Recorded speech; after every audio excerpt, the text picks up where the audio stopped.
Assalamu alaikum wa rahmatullahi ta'ala wa barakatuh. May all the peace and blessings of the Almighty Allah subhanahu wa ta'ala be on all of us.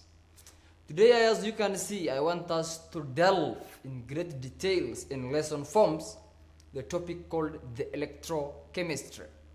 Today we will not be doing much about it, but just an introduction. So we need to understand what an electrochemistry is and what does it involve and the basic information relating to the introduction. That is what we will be looking at as now. Now let's start with the first thing. Let's define electrochemistry. We say electrochemistry, it is the branch of chemistry that deals with the relationship between electrical energy and chemical reaction. How are we going to look at that? We're going to look how electricity can cause chemical reactions, as well how can chemical reactions produce electricity. The first basic thing you need to understand about electrochemistry is that it's a branch of chemistry that deals with the relationship between electrical energy and chemical reactions, and the relationship. How can chemical reactions produce electrical energy, and on the other hand, how can electrical energy produce chemical reactions? Now, in this view, we are going to look at something called a redox reaction. The basic term redox basically means reduction and oxidation. And what we know is that both reduction and oxidation occur simultaneously. And when we say they occur simultaneously, they occur at once. That is why also we have in mathematics something called linear equations, where two equations are solved at once. And basically simultaneous, it simply means two things done at once. And therefore, when a certain element undergoes a reduction, on the other hand, another one is undergoing oxidation. And therefore, a reduction cannot take place without oxidation, and there will be no oxidation without reduction. Now, let's look what a redox reaction is. A redox reaction is a reaction in which both oxidation and reduction occur simultaneously, as I have elaborated back there. Now, what does a redox reaction involve? And how can you use a redox reaction? You will know that a redox reaction is a reaction which involves electron gain and electron loss. Now, let's define what a reduction is. A reduction is basically an electron gain, while oxidation is about an electron loss. You may wonder, in Form 1, you learned about reduction is the removal of oxygen, while oxidation is the addition of oxygen to a substance or to an element. But now I'm saying that reduction is the electron gain, while oxidation is an electron loss. Basically, the concept that uses reduction, that explains reduction and oxidation using oxygen, that one is a classical view, and sometimes cannot be used to explain some large reactions and some other things. But this one is the modern view, that is the reduction and oxidation being explained using the concept of electron gain and electron loss. Now, this being the modern view, it can be used to apply to various reactions and it still stands out. But the other one has some limitations, and therefore we opt for this, which is on broader levels and can be used to explain various chemical reactions, as opposed to the one which explains reduction and oxidation on the basis of oxygen loss and oxygen gain. Now, let's look at some experimental demonstration between copper 2 sulfate and iron 2. What happens when iron is added to copper 2 sulfate solution? Now, class, we basically say that when an iron is added to copper 2 sulfate solutions, what happens?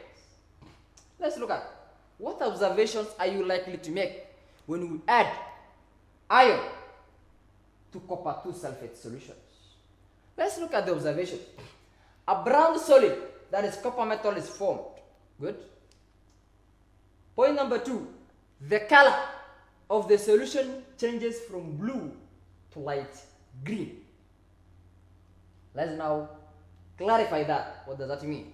We know that the copper is in solution form, and therefore copper 2 sulfate, the copper are in form of ion, that is the copper 2 ions. While iron, on the other hand, is solid. Now what happens?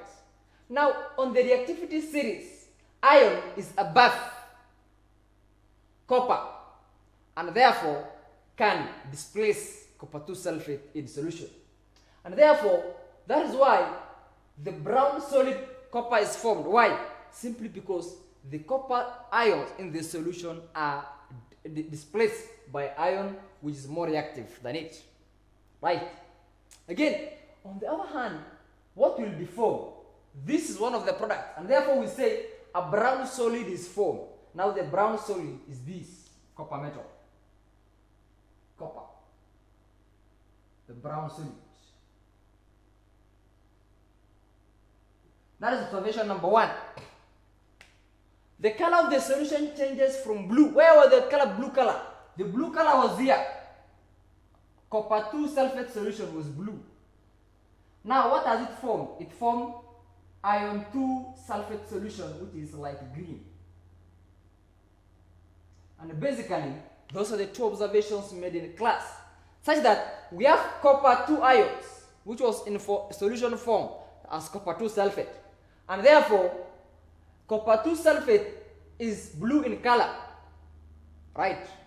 And then when the redox reaction occurs, this one is reduced such that it's going to form copper metal, which is brown solid, observation number 1. Observation number 2, the blue solution of copper 2 sulfate changes to light green. Those are the 2 observations. Again, which species has undergone reduction and which species has undergone oxidation, and how are we going to understand that? Another very important concept. Class, you can see that here we have iron.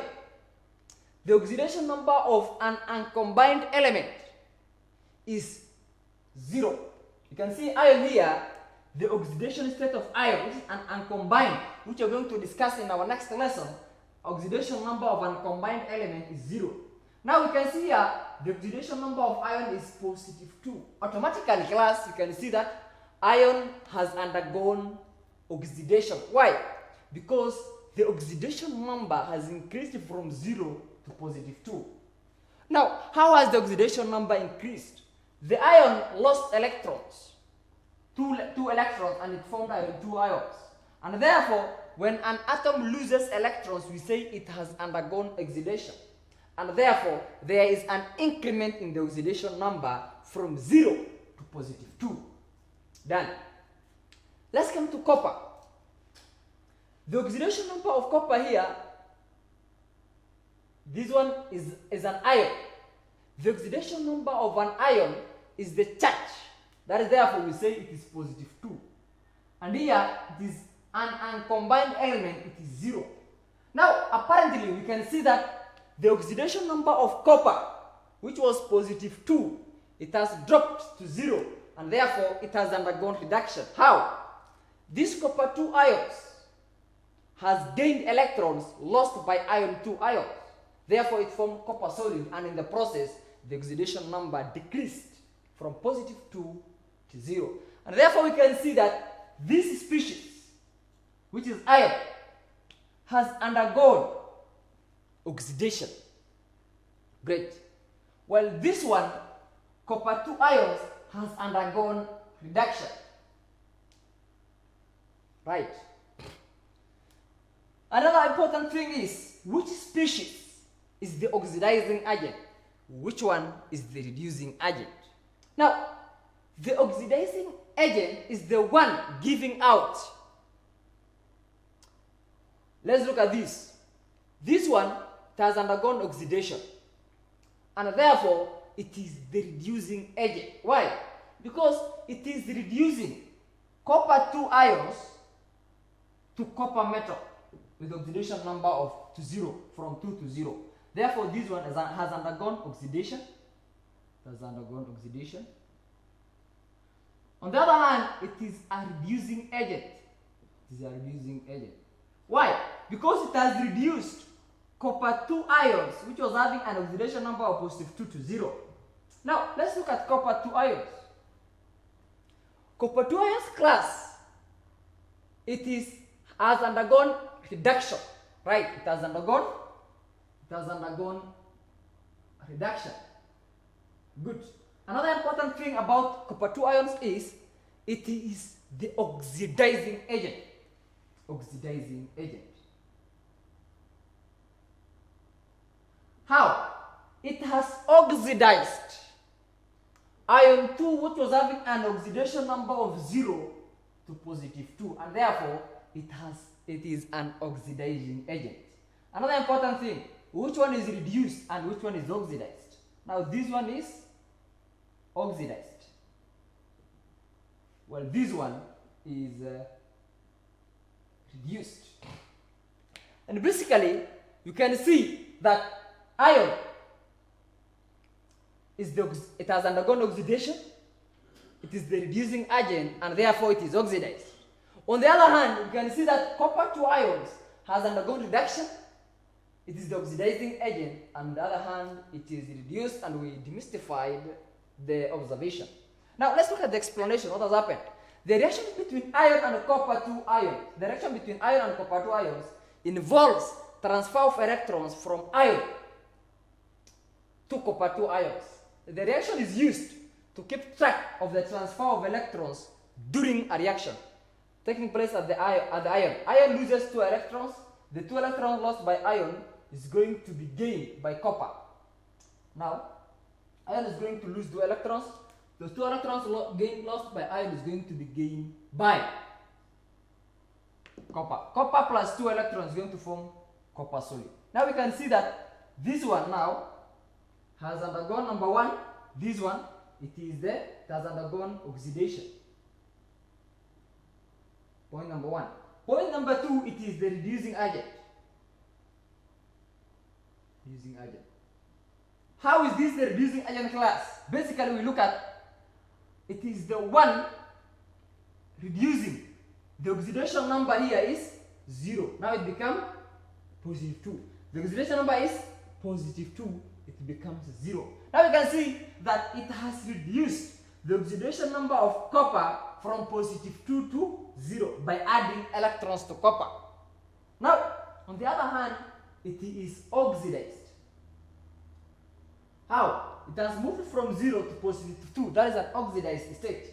Let's look at this one. This one has undergone reduction.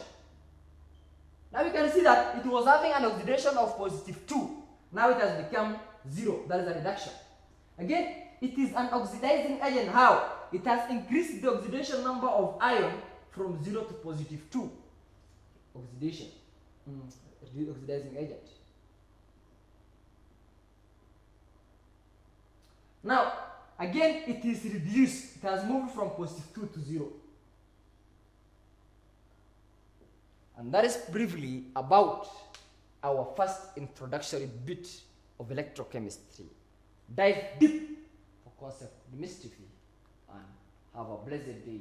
Thank you.